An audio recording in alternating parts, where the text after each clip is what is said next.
The rifle was heavy, too heavy for someone who had spent weeks starving. She stared at it as if it might explode. Around her, the camp had gone strangely silent. A few American guards chuckled, boots planted like tree trunks in the dust. "You want her to trust us?" one asked the other. "Let her hold it." That moment, an unthinkable gesture, was not about the weapon. It was about what it meant. Back home, she had been told Americans were beasts, incapable of mercy, wired for cruelty. And yet, here they stood, offering her a rifle, not as a threat, but as a symbol of trust? Or maybe something more dangerous, respect. The nurse took it with trembling hands, not because she wanted to, but because something had cracked, a rule, a belief, a wall. She had been trained to hate, but nothing in her training prepared her for this. This was not a war, not anymore. This was something else. The rifle rested in her hands like a paradox, weighty, unfamiliar, terrifying.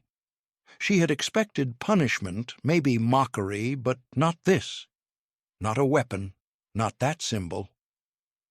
The American soldier, boots coated in prairie dust, had said it casually, with a crooked smile and the kind of accent she'd only heard through static-ridden broadcasts. "Hand her the rifle," he repeated, nudging his friend. "Let her hold it." The nurse looked around in disbelief, expecting to be punished for even touching it. But no one flinched, no shouts, no tricks, just nods. The wood was warm from his hand. Her fingers curled around it reflexively, and in that moment, something ancient and rigid inside her cracked, not loudly, not cleanly, but with the quiet force of a tectonic shift. She had trained for this war with fire in her blood. They had called her a helper, an auxiliary nurse, but she knew she was part of something larger, something sacred. In training, they were made to chant it daily.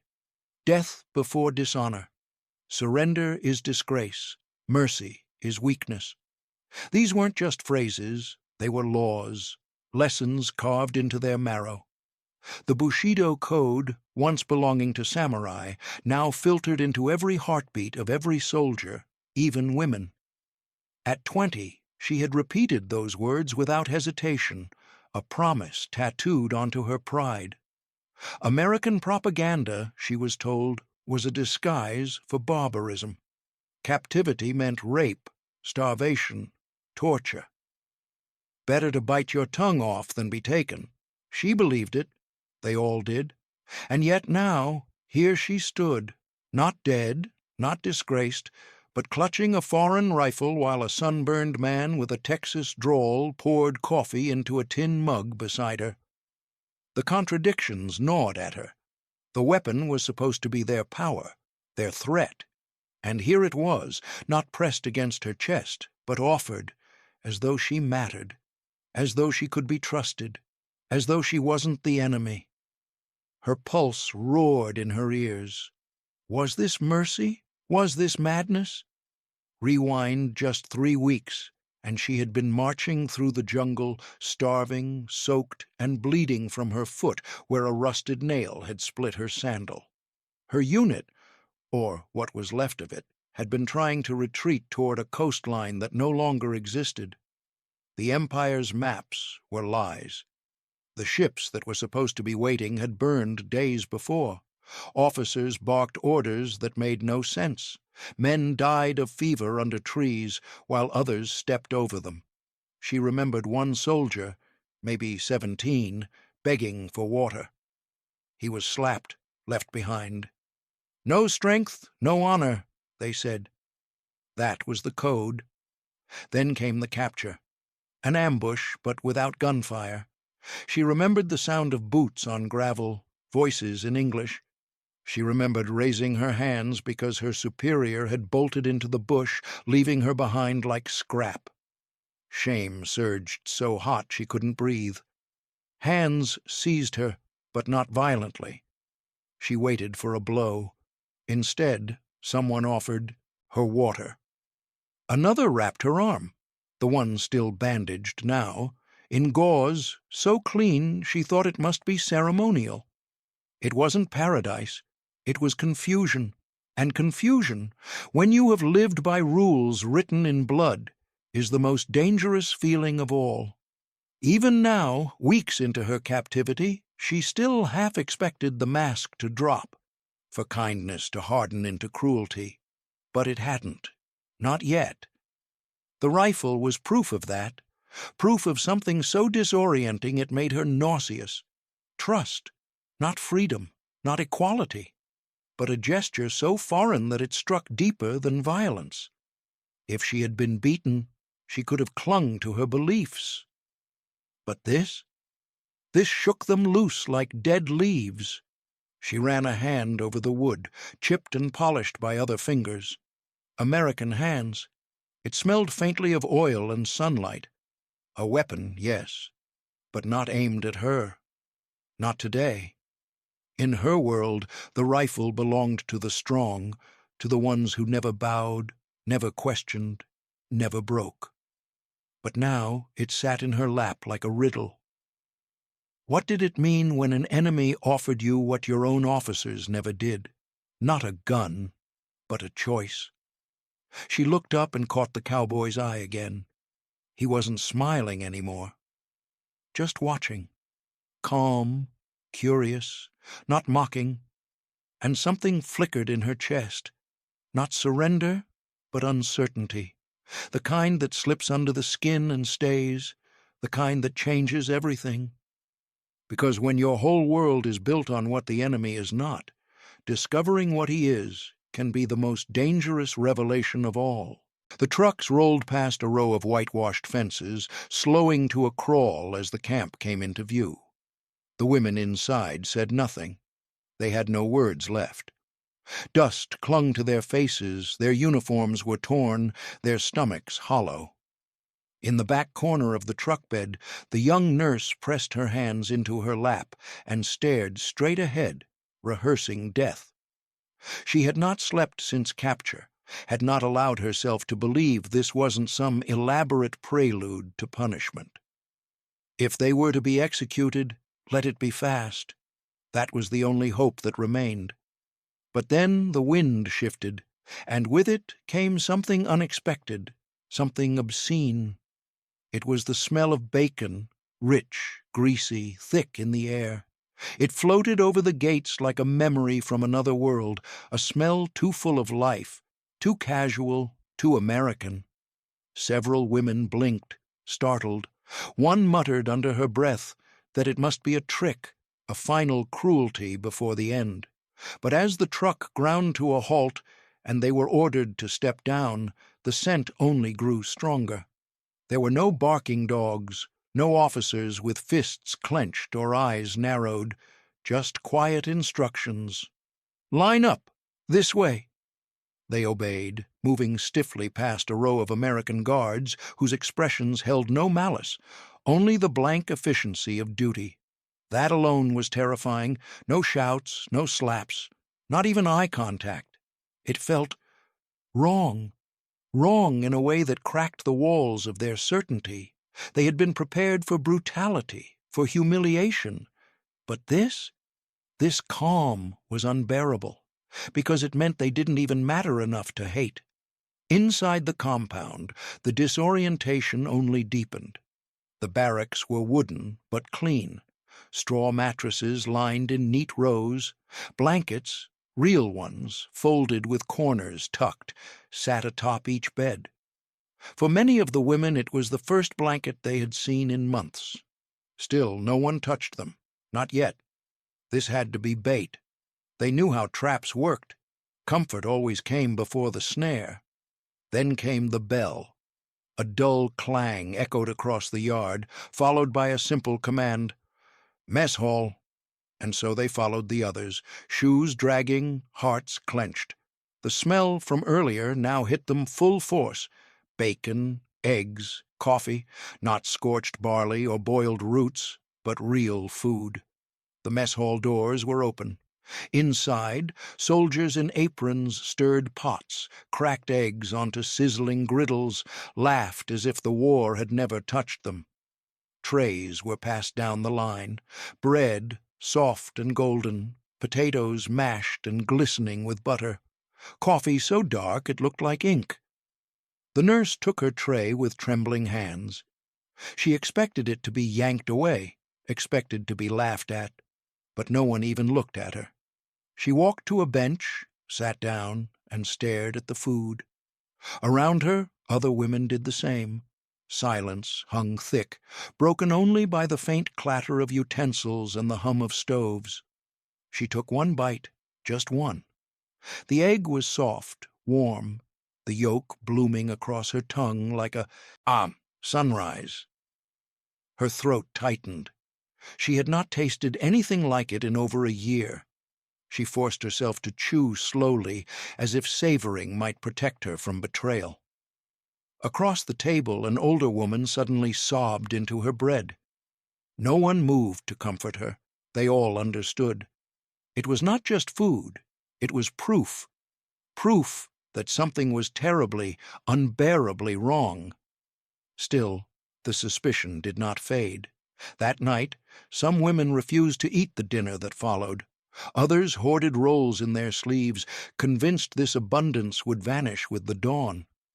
The nurse wrapped a piece of bread in her napkin and slid it into her pocket.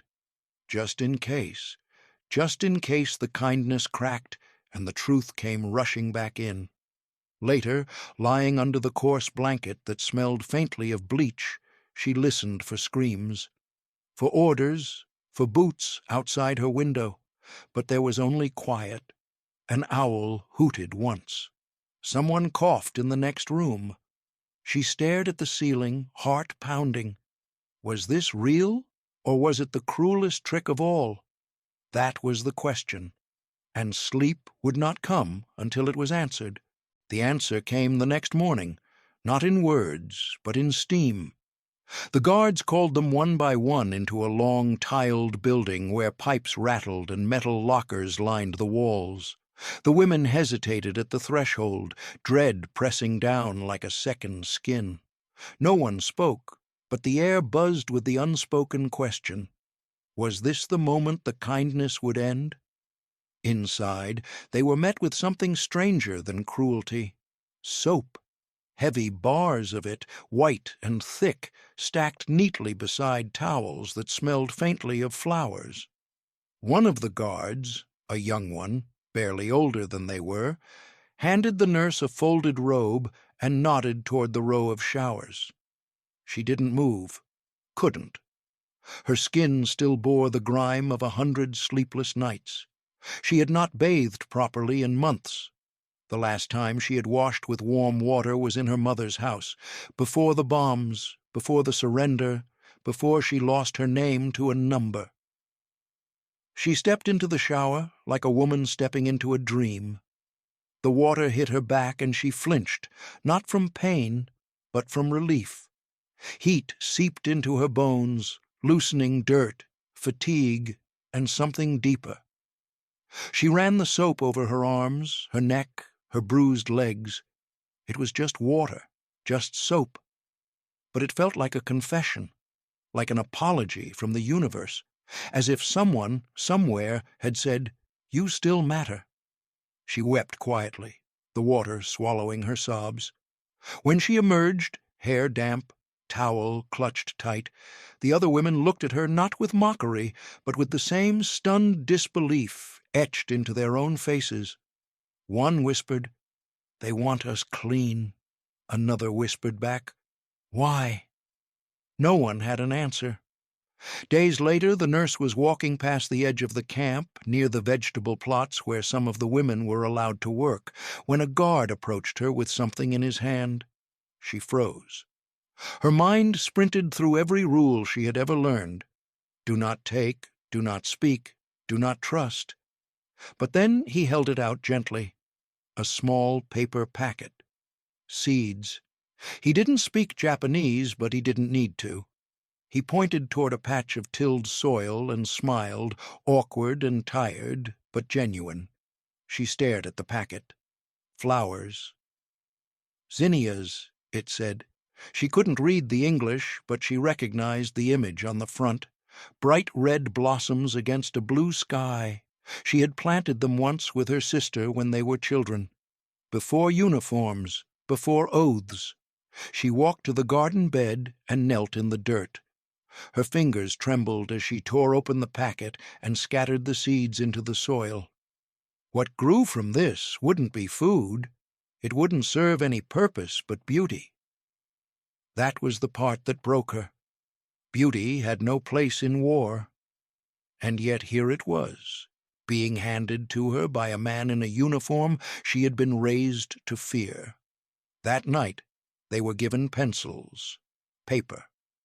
The guards announced, through a translator, that they could write letters home. The room went still. No one believed it. Words could be dangerous, could be intercepted, twisted, and yet the blank paper sat there, waiting. The nurse hesitated, then bent over the page and wrote, slowly, carefully, "Mother, I am alive. They feed us. They let us bathe. They gave me soap and seeds. I do not understand any of this." Beside her, another woman wrote simply, "They are kind. I am afraid of how kind they are." The letters would pass through censors, through channels none of the women understood, but something else had already passed through the camp. A fracture in certainty, a rupture in the stories they had been told, because if the enemy gave them flowers and showers and a voice, then what else had been a lie? The harmonica started after lights out. Just a few notes, drifting like smoke through the camp's quiet. At first, the women froze in their bunks, certain it must be a signal, some coded warning, some lull before an order. But then the notes stretched into a soft melody, clumsy, uncertain, but unmistakably music. Not military marches or imperial hymns. Something slow, gentle, almost childlike. The kind of tune you might hum while watching rain hit a window or while holding a baby. It had no place in a prison camp, and that's why it cracked them open.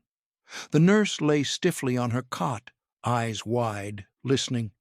She didn't know the song, none of them did, but it didn't matter. Across the room, a woman choked back a sob. Another pulled her blanket higher to hide her face. No one dared speak. The music filled the space between memory and disbelief, and somewhere deep in the barracks, a wall, invisible but absolute, began to crumble, because monsters didn't play lullabies. The next morning the guards looked the same, rifles, boots, hard-set faces, but the melody still echoed in their minds. One of the women whispered that the player must have been one of the Americans. A guard, maybe, a human, certainly. That was the terrifying part.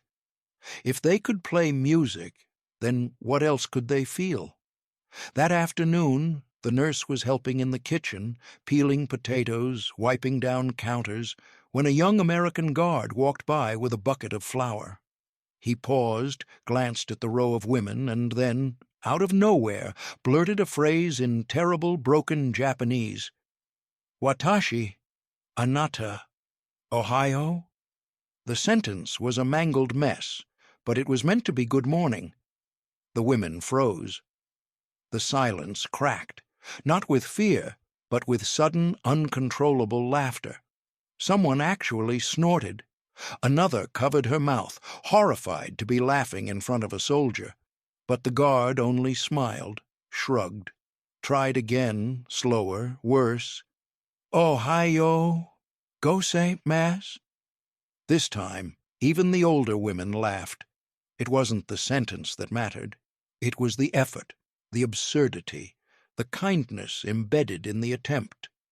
A shared moment that slipped through the tight weave of hierarchy and history. The nurse found herself chuckling quietly, and when the guard met her eyes, he laughed too. Not with mockery, with camaraderie. It lasted a few seconds, but it was enough. That night, a cigarette appeared on her pillow. No note, No gesture, just a single perfect cigarette, hand-rolled, neatly placed. She didn't smoke, but she picked it up and held it for a long time, turning it between her fingers like a relic. Was it a gift, a joke, a peace offering? She didn't know, but she kept it, and that's when she realized the real danger was no longer hunger or discipline or shame. It was recognition. Faces were becoming familiar. Voices had tone. Guards had names now, or nicknames at least. One limped. One whistled while he walked. One, the harmonica player, had a sad smile and eyes that didn't match his uniform. These were not demons. They were men, young, tired, far from home, just like her brothers once were. Empathy crept in like a sickness. She began to wonder about their families, their mothers, if they missed home, if they knew the war was ending, if they feared the quiet as much as she did. And the more she wondered, the more the war itself lost shape. She had spent so long bracing for cruelty that kindness felt like betrayal. But it wasn't betrayal. Not anymore. It was recognition, and that, she would learn, was far more dangerous than any rifle. The war outside had gone quiet, but inside the barracks another war raged on, one that had no flags, no rifles, and no winners. Even as food arrived like clockwork and the guards passed without violence, many of the women sank deeper into something darker. Not fear. They had lived with that. Not hatred. That was fading fast. No, what remained now was shame. A bitter, coiled thing that clung to the walls of their thoughts like mold. At night, when the camp lights dimmed and the murmurs of guards faded into wind, some of the women wept. Not loud, just enough to release the pressure. One woman, older, perhaps in her 30s, kept her back turned to the others and whispered to herself in prayers none of them dared ask about. The nurse sometimes heard her say her brother's name, other times the word traitor. She never explained which one she meant. They had all taken the same oath. Back home, surrender was not just defeat, it was obliteration. Your name was erased from the family register, your photos removed, your stories untold. In the Empire, death in service was the only death worth mourning. Anything less was a stain. A woman who lived through capture, even unarmed, was assumed to be violated, corrupted, forever unclean. No trial, no redemption, just silence. So what did it mean to wake up every morning with a blanket over your shoulders and bread still warm in your hand? What did it mean to be treated with care, not by allies, but by enemies? The contradiction was unbearable. One woman refused to eat for 5 days, not out of illness, out of protest, a silent hunger strike against comfort, against complicity. She folded her meals into napkins and stuffed them under her mattress, letting the smell rot around her as if to prove a point. Her hands trembled by the end of it, and her cheeks hollowed. She didn't want help. But the nurse sat with her anyway, every night, just folding towels beside her or sweeping the floor, pretending it wasn't about care. One evening she whispered, "If you die here, they'll never know you weren't weak." That broke something. The woman ate 2 bites of bread the next morning. No one said a word. It was in these small, wordless moments that the cracks began to widen. Not from cruelty, but from kindness, unasked for. It felt like a betrayal of everything they had been told to believe. And worse, it raised questions they had no tools to answer. One night, as they lay in their bunks, 2 women spoke in whispers, voices low, cautious. "I used to think dignity meant choosing death," one said. The other replied, "And now?" A pause. "Now, I think, maybe it means surviving even when you're not supposed to." No one responded, but the silence afterward was different, not filled with judgment, but thought. Another woman asked the nurse quietly, "Is it allowed to feel peace?" She didn't mean forgiveness or freedom, just a moment of stillness. A moment where you weren't bracing for punishment or hiding behind pride. The nurse didn't answer. She didn't know. But later that night she sat outside and watched the sky shift from navy to black, the stars cutting sharp across the quiet. And she realized something terrifying. They weren't prisoners anymore, not in the way they feared. They were survivors, and survival demanded not just a body, but a reckoning. If the enemy could feed you, clothe you, treat your wounds, and wish you good morning in your own broken language, then what had been the war, really? The hardest battle wasn't against them.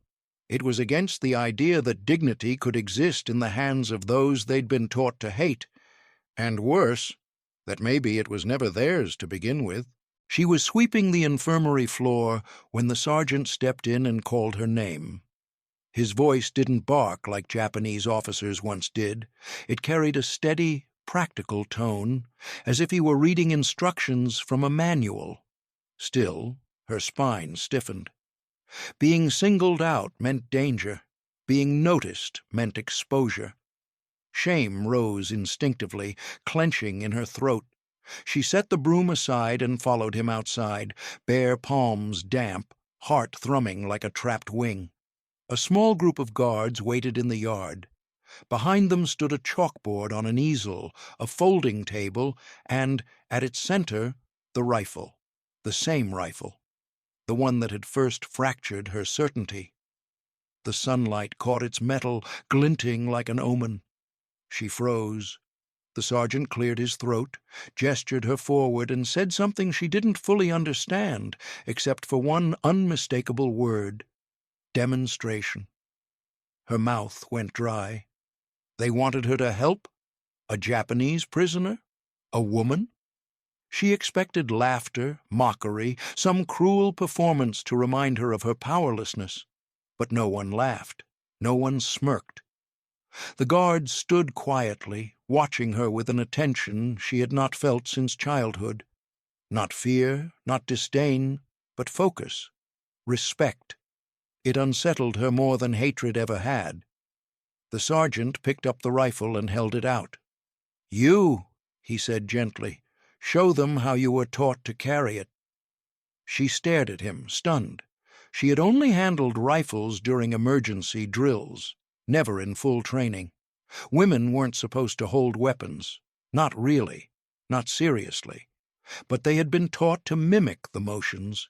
Kneel, brace, steady hands, tighten the grip like they meant it. Her hands trembled as she reached for the weapon. Its weight settled into her palms with a familiar ache, as if the past had suddenly grown a spine and dropped into her arms. The world narrowed to a single point. She was holding power in front of the enemy, and they didn't flinch. They didn't strip it away. They watched. For a brief moment, the yard went silent. She lifted the rifle, half expecting a shout or a gunshot. Instead, the sergeant nodded. "Good," he murmured. "You know more than you think." His praise struck deeper than any insult could have. It carved open a truth she'd fought to suppress. She was not invisible here, not worthless, not an object to be discarded. One of the guards stepped closer, studying her stance. "Show the grip again," he said, softer than she expected. His eyes weren't predatory. They were curious. She obeyed slowly, adjusting her hands on the stock, fingers curling around the metal like memory-guiding instinct. A few guards whispered to each other. She recognized one word: discipline. A Japanese woman, holding an American rifle. And they were learning from her. The inversion hit her like a blow. Back home, even as a nurse, she had been expected to fold into the background, to follow, never lead. Here, men, foreign soldiers, supposed monsters, were listening. She did not know where to place this feeling. It was not pride, not exactly. More like the fragile echo of something she had lost long before capture. Identity. But fragility cuts sharp. When the rifle was finally lowered, the sergeant took it back with care, not snatching, not dismissing. "Thank you," he said, as if she had done something meaningful. She stepped back, heart pounding, unsure where to put her shaking hands. The guards dispersed. The demonstration ended, but she remained rooted to the ground, the ghost of the rifle still throbbing in her palms. It wasn't the weapon that broke her. It was the moment she realized they trusted her enough to hand it over, trusted her judgment, trusted her presence, trusted her humanity. Identity, she understood then, was not something taken from her in capture. It was something revealed, painfully, relentlessly, in the hands of those she had once sworn to despise, and once revealed, it could never again return to silence. It arrived without ceremony, just a square of glass leaned against the wall beside the infirmary sink. The nurse didn't notice it at first. She was folding bandages, organizing the shelf of ointments, listening to the low hum of idle conversation among the American medics. Then one of them, a quiet man with kind eyes and sunburned cheeks, pointed toward the sink and said, "You can use the mirror if you like." She turned, confused, then froze. There it was, her face. It took her a moment to understand what she was seeing. The reflection didn't match the image that lived in her memory. That girl, the one who marched in neat rows, who shouted loyalty in unison, who stitched uniforms under dim lights, had disappeared somewhere between the battlefield and the barbed wire. But the woman in the mirror, she looked alive. Her cheeks had filled in. Her hair was pulled back, clean and tucked behind her ears. Her skin had color. The bones around her eyes no longer jutted like warnings. She reached out and touched the edge of the glass, half expecting it to vanish like a dream. She had not seen her reflection since the surrender. Not once. Not even in puddles. There had been no need. She was not a person, only a role, a consequence. But this? This was not the face of a ghost. This was the face of someone becoming. She leaned in closer. Her mouth trembled slightly, and for a moment she caught herself wondering what her mother would say if she could see her now. Would she recognize her daughter, or only a stranger wrapped in enemy cloth? That thought haunted her through the rest of the day. The mirror stayed in the infirmary, and she began visiting it in quiet moments, never long, never indulgent, just enough to check. Not for vanity, but for evidence that she still existed, that she was changing, that the war hadn't stolen everything. With each glance, she noticed something new, the curve of her jaw returning, the steadiness in her eyes, the small lines etched from sleepless nights and laughter she hadn't expected. And it wasn't just her body. It was something else, a softness, a strength. She began walking taller, not because anyone told her to, but because something inside was shifting. One day, as she was tending to a feverish patient, a young American soldier recovering from pneumonia, he whispered, "Thank you, ma'am." She nodded automatically, but later, as she scrubbed her hands, the words echoed, "Ma'am, not prisoner, not enemy, not girl, not ghost, just ma'am, a human being with purpose." The nurse looked at herself in the mirror again that evening and whispered, "What if I'm not just surviving?" It was a dangerous question, because it led to the next one. What if they've treated me better than my own side ever did? The realization scraped against years of training, of obedience, of silence. Back home, worth had been conditional, on sacrifice, on purity, on obedience. A woman was useful only if she was invisible, loyal, and quiet. Here she had been fed, given soap, trusted with a rifle, handed a mirror, not to break her down, but to let her see. And once she had seen herself, really seen herself, she could not unsee the truth. This camp had given her more dignity than the Empire ever had. And dignity, she realized, was not a medal or a rank. It was being seen, being called by name, being allowed to exist without permission. She touched the mirror one last time before the lights dimmed that evening and whispered a word she hadn't dared speak in months. Me. The word still echoed in her chest the next morning as she sat at a wooden desk in the camp's recreation hall, pencil trembling between her fingers. Another letter. Another attempt to explain the unexplainable. To tell her mother, her sisters, her village, whoever was still alive, that she was not starving, not beaten, not dishonored, but living in a way she had not expected to survive. The paper in front of her stayed blank for a long time as she wrestled with the forbidden truth rising inside her. Around her, other women bent over their own letters. Some wrote quickly, as if pouring out relief. Others hesitated, haunted by the fear that honesty itself was betrayal. The nurse finally lowered her pencil. "Mother, I am alive. They give us food, they treat us gently. I do not know how to understand this." It was the gentlest sentence she had ever written, and the most dangerous.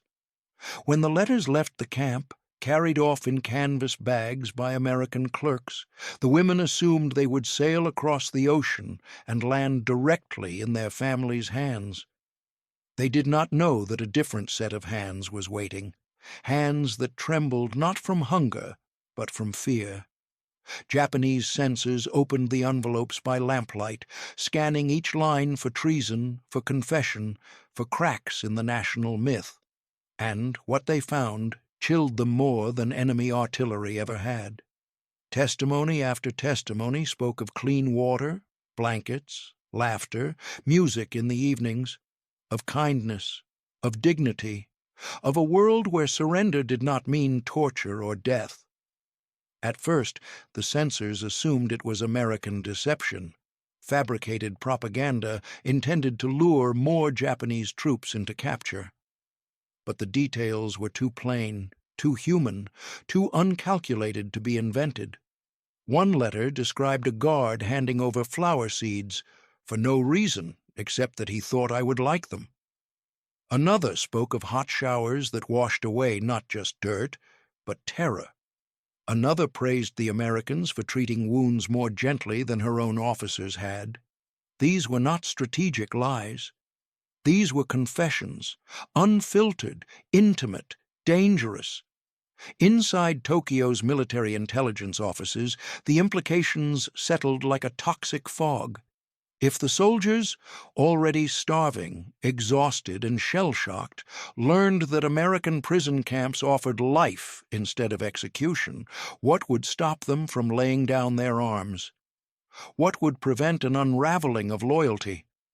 What would happen when the myth of American cruelty shattered, not from Allied broadcasts, but from the pens of Japanese women? That fear grew quickly, branching through every level of the chain of command. Reports circulated quietly, marked urgent, and for senior eyes only. Officers whispered behind closed doors. Some insisted the letters be destroyed immediately.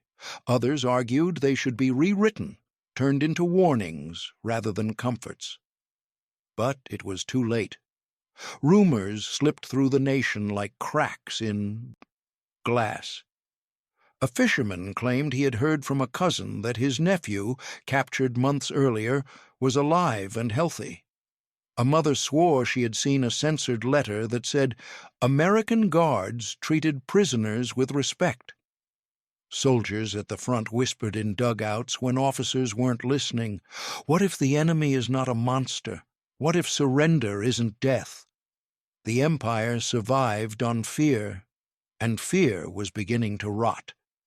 In the camp, the nurse knew nothing of this. She only knew that each letter she wrote made her feel both lighter and more burdened, as if telling the truth was a rebellion she had never meant to join. She wondered if her mother would believe her. She wondered if the letter would ever reach her at all. She also wondered in quiet moments whether what she was doing was treason, not against her country, but against the stories that had once shaped her life. Because a letter filled with mercy could break more than silence. It could break a nation's certainty.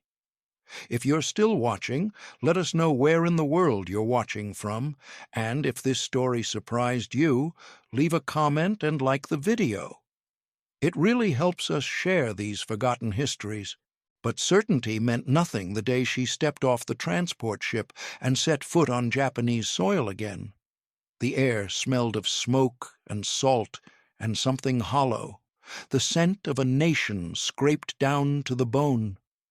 She clutched her small government-issued bag, the only possession she had left, and walked down the wooden ramp with the other surviving women. No one greeted them. No flags, no officers, no ceremony, only ruins. The shoreline city, once bustling, once loud with vendors and bicycles and children shouting, lay in broken ribs of concrete and twisted metal. Streets were flattened into ash. Homes that had been generations old were reduced to blackened timber sticking up like gravestones. She had imagined hardship. She had not imagined erasure.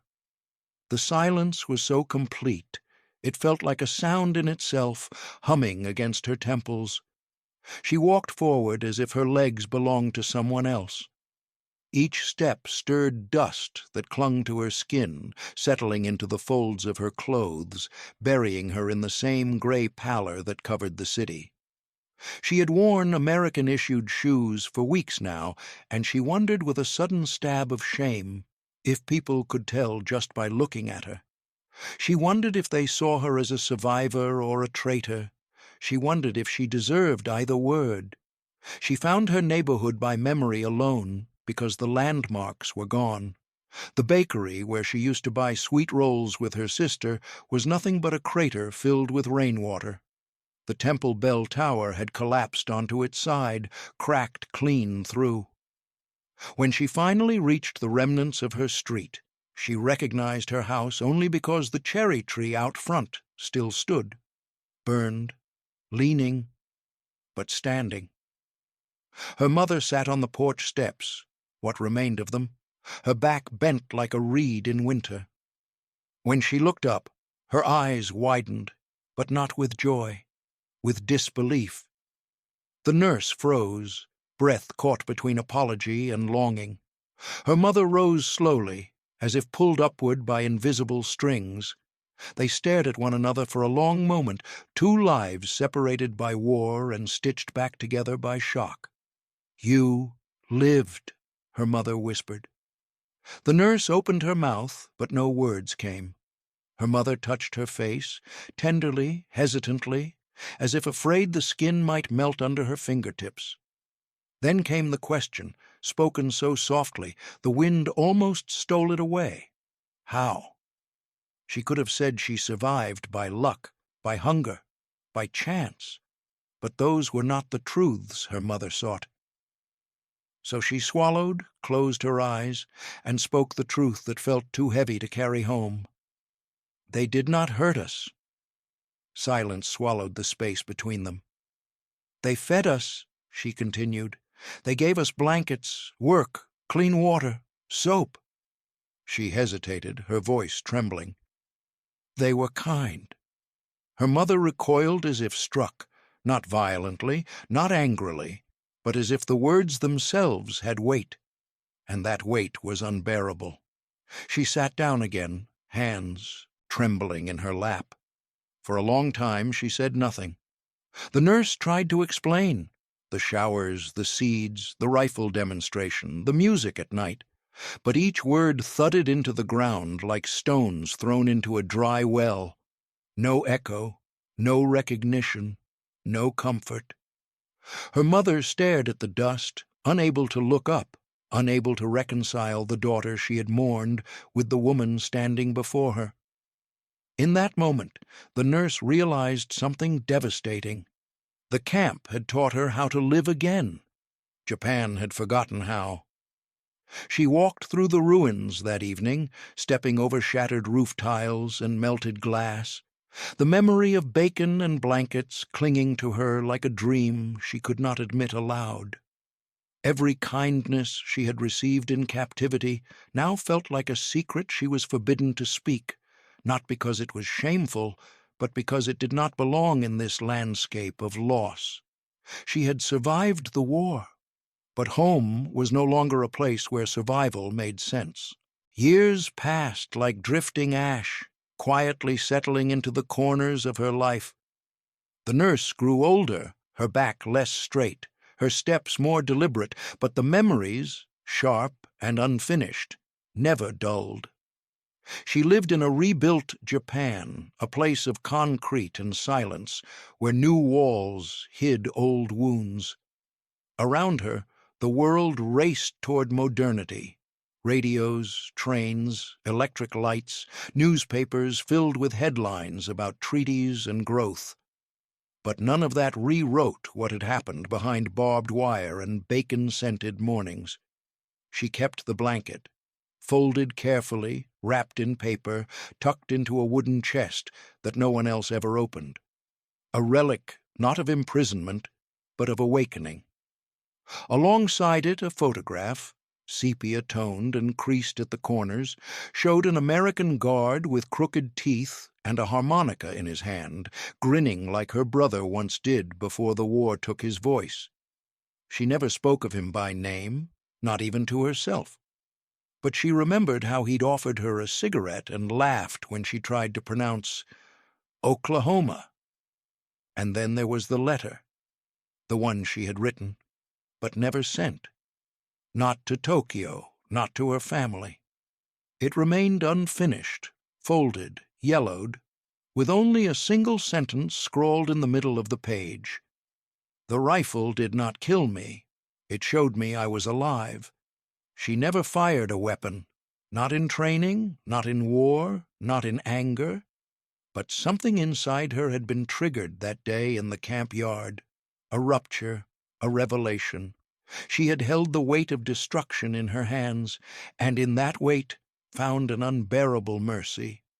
Power not as domination, but as choice, as recognition, as possibility. In her later years, she taught nursing at a small clinic. The students knew her as a stern woman with a soft voice. She never spoke of the war unless asked, and even then her answers were spare, wrapped in riddles. One student once asked her, nervously, if it was true that Americans had tortured the women. She looked him in the eye, paused, and said only, "They gave us seeds." It was not confusion that followed. It was a silence too complex to explain. She came to believe, quietly and without fanfare, that the real war, the one that would decide the future, had never been fought with bombs or bullets. It had been fought in the space between two strangers, one handing over a weapon, the other choosing not to use it, one sharing food, the other learning how to eat without shame. Dignity was the battlefield, and the outcome had changed everything. In her final years, she often sat beneath the cherry tree in her yard, not the original, but a sapling from the same rootstock, planted in scorched soil and coaxed into bloom. She'd sip tea and listen to the wind stir the branches. Sometimes she'd hear music, not real, but remembered. A harmonica in the dark, a guard's broken Japanese. The sound of laughter that should never have existed behind wire, yet somehow did. She thought often of the other women, the ones who had gone home, or disappeared, or never made it back. She wondered how many had kept their letters, how many had dared tell the truth. And she thought of the enemy, the one she had expected to hate, but instead had learned to understand. Sometimes the enemy is not who you think it is, and sometimes, perhaps more frightening, neither are you.